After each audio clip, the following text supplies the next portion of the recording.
Bierbrouwen. Het had in tijden net zo populair west in Friesland. In 2024 kwamen er weer 5 nieuwe brouwerijen bij. Maar dat brengt ook verhoringen mee voor de brouwers. Je merkt dat vooral wij als Grutte Pier lokaal echt heel goed scoorden 10 jaar terug.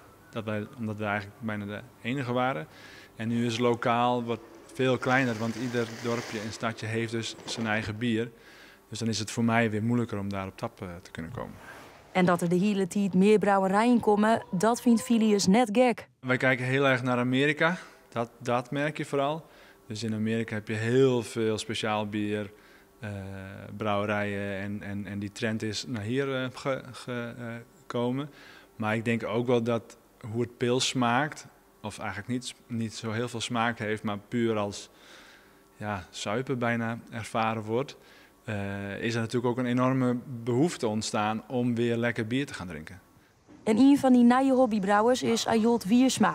Hij begon een Perilien, zijn microbrouwerij Dijkbier in Boetenpost. Het ambacht, het bezig wijzen, de makkelijkste vloeistof. In het begin zeg ik wel, we zetten thee.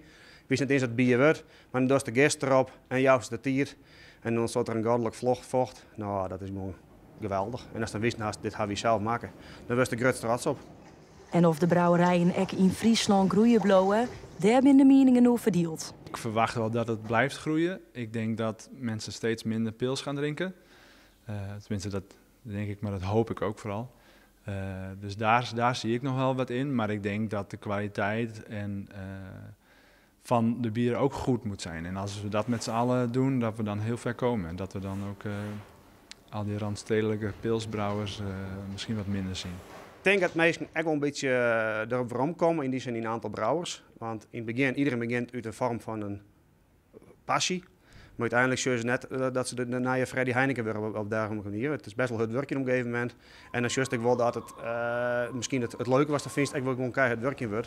En dan zie ik wel dat het wel een serieuze brouwer wordt, was het echt van leven kennen.